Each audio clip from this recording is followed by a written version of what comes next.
स्वप्रेरण किसे कहते हैं? पहले हम समझेंगे बेटा किसको, स्वप्रेरण।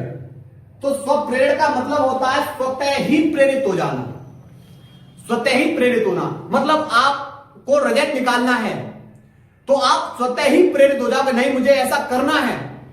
और अगर आप किसी के द्वारा प्रेरित हो रहे हो तो वो हो जाता है अन्योन्य प्रेरण।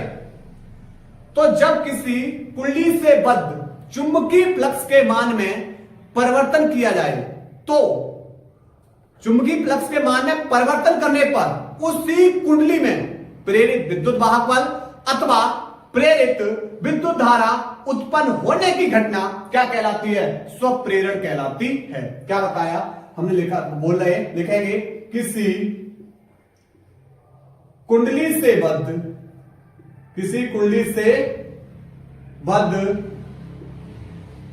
चुंबकीय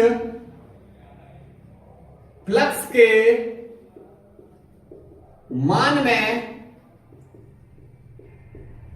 परिवर्तन करने पर, किसी कुंडली से बद्ध चुंबकीय फ्लक्स के मान में परिवर्तन करने पर उसी कुंडली में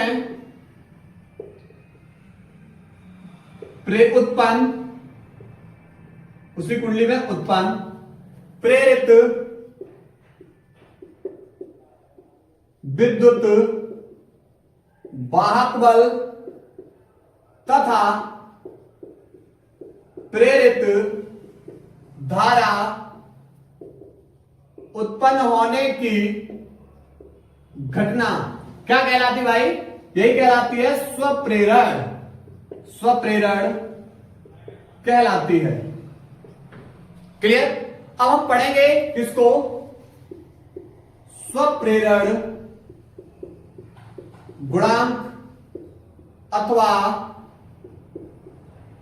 स्वप्रेरकत्व। समझना, स्वप्रेरण गुणांक अथवा स्वप्रेरकत्व। एक मिनट बेटा मार्कर चेंज कर लो। चलिए, स्वप्रेरण अथवा, देखो मान लिया एन फेरो की एक कुंडली है, एन फेरो की कुंडली है, उसमें बेटा जो उत्पन्न कौन, चुंबकीय फ्लक्स, उसमें उस कुंडली में प्रवाहित धारा के कैसा होगा, समानुपाती। एन फेरो वाली कुंडली से बद्ध, एन फेरो वाली कुंडली से बद्ध जो चुंबकीय फ्लक्स है उसमें प्रवाहित धारा के कैसा है, समानुपाती होता है। अब यहां पर बेटा क्या होगा, एन फाई समानुपाती चिन्ह हटेगा, बराबर का चिन्ह आएगा, एक कांस्टेंट आया और कांस्टेंट बेटा हम कौन ले आए, एल, और यहां पर आई। अब आप बोलोगे एल क्या भैया, यही एल तो हमारा कौन है, स्वप्रेरण गुणांक अथवा स्वप्रेरकत्व। क्लियर? अगर बेटा अब किसी कुंडली में बेटा अगर कौन उत्पन्न हो रहा है, चुंबकीय फ्लक्स, और चुंबकीय फ्लक्स में अगर परिवर्तन करेंगे तो कुंडली में कौन उत्पन्न हो जाता है, प्रेरित विद्युत वाहक बल। तो कुंडली से बद्ध प्रेरित विद्युत वाहक बल, तो E बराबर होता है माइनस के N delta phi upon delta t. Clear? और ये फॉर्मूला बेटा किसी दिन जब भी फैराडे का नियम आएगा उस दिन बेटा इस क्वेश्चन की भी धज्जियां उड़ा देंगे, नो टेंशन रहना। ठीक बेटा, आप क्या देख रहे हो, एन फाई, अगर इस एन को फाई की जगह देख दो तो इसकी जगह हम क्या लगा सकते हैं, एल आई लगा सकते हैं, नहीं लगा सकते? बिल्कुल। तो E बराबर माइनस के डेल्टा आगे लिख लिया एन फाई बट्टे डेल्टा टी। तो इससे क्या हुआ, एन फाई, और एन फाई का मान क्या लगा देंगे, एल इंटू आई। तो E बराबर माइनस के डेल्टा और एन फाई की जगह एल इंटू में आई बट्टे डेल्टा टी। लेकिन आप बोलोगे सर एल तो हमारा स्वप्रेरण गुणांक है, इसमें कोई परिवर्तन नहीं होगा, परिवर्तन होगा धारा में, डेल्टा को आई के पास देते। तो E बराबर माइनस के एल आगे ले लिया, delta I upon delta T. ठीक, J delta I upon delta T गुणा में दूसरी ओर जाके भाग में, तो माइनस चिन्ह इधर भेज दो, तो एल बराबर माइनस के ई बट्टे delta I upon delta T. अब मुझे इसी की परिभाषा देनी है, कैसे समझो।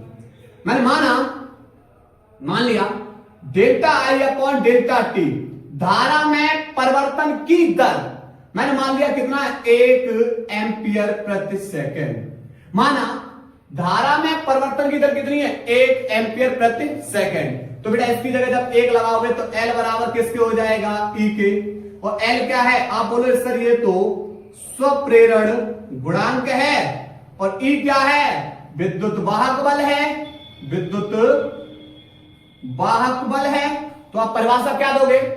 किसी कुंडली का स्वप्रेरण गुणांक अथवा स्वप्रेरकत्व कुंडली के उस विद्युत वाहक बल के बराबर होता है जिसमें धारा परिवर्तन की दर कितनी हो? 1 एम्पियर प्रति सेकंड हो। क्लियर? परिभाषा लिखेंगे, परिभाषा लिखेंगे किसी कुंडली का स्वप्रेरण गुणांक अथवा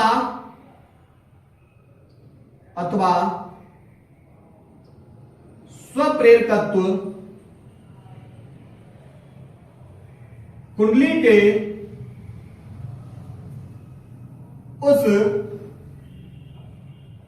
विद्युत वाहक बल के बराबर होता है जिसमें धारा परिवर्तन की दर 1 एम्पियर प्रति सेकंड हो। ठीक है? तो ये तो बेटा परिभाषा पूछी थी। अब सवाल दे रखा है तो सवाल की चर्चा करने वाले हैं, पहले इसको नोट कर लो। चलिए भाई सवाल को देखते हैं। भाई सवाल बोल रहा है एक कुंडली का स्वप्रेरकत्व, भैया स्वप्रेरकत्व किसे लिखते हैं? L से। L बराबर बेटा कितना है? 0.4 मिली हेनरी है। लेकिन ध्यान रखना बेटा जो स्वप्रेरकत्व का मात्रक होता है वह क्या होता है? हेनरी। तो मिली को हटाओ, 0.4 मिली को हटाओ, 10 की पावर -3 से मल्टीप्लाई कर दिया, ये बदल गया हेनरी में। पहला पॉइंट। फिर बोल रहा है इसमें बहने वाली धारा का मान 0.1 सेकंड में 1 एम्पियर से परिवर्तित हो जाता है। यानी बेटा पहले दे रखा 0.1 सेकंड में, यानी समय में परिवर्तन, और इसमें धारा में परिवर्तन कितना हो रहा है? 1 एम्पियर से परिवर्तित हो जाता है। विद्युत वाहक बल की गणना करनी बेटा, फॉर्मूला ये रहा, E बराबर -L delta I upon delta T, -L का मान ये रहा 0.4 इंटू 10 की पावर -3, डेल्टा I का मान 1 बट्टे डेल्टा T का मान 0.1। बेटा 10 से दशमलव हट गया तो यहां पर बचा -4 इंटू 10 की पावर -3। और विद्युत वाहक बल का मात्रक क्या है? वोल्ट। ठीक है? ध्यान रखना ये माइनस का चिन्ह क्या बताता है? माइनस का चिन्ह ये बताता है कि जो विद्युत वाहक बल का यहां क्या हो रहा है? विरोध। वैद्युत फ्लक्स विद्युत वाहक बल में क्या कर रहा है? विरोध उत्पन्न कर रहा है। इसी के कारण यहां चिन्ह कैसा आता है? माइनस। यहां विरोध के कारण आया हुआ है। ठीक है? नोट करिए प्रश्न नंबर 4 तक। उम्मीद है आप लोगों बेटा प्रश्न एक समझ में आया होगा। और बस आप लोगों से थोड़ा सा रिक्वेस्ट ये है कि अगर आपको लग रहा है कि हम वास्तविकता में आपके प्रति मेहनत कर रहे हैं तो आप लोग इस चैनल को बहुत बड़ा परिवार बनाने के लिए आप लोग बेटा साथ दीजिए। बस यही आप लोगों से उम्मीद कर रहे हैं। इसके अलावा हम जैसे एक प्रश्न को आप लोग लग रहा है जिस तरीके से करा रहे हैं बिल्कुल सेम, सातों के सातों सेट, बिल्कुल चिंता ना करिए, समय से पहले कंप्लीट हो गए। ठीक है? चलिए हम अपनी क्लास को यही ब्रेक कर रहे हैं। धन्यवाद।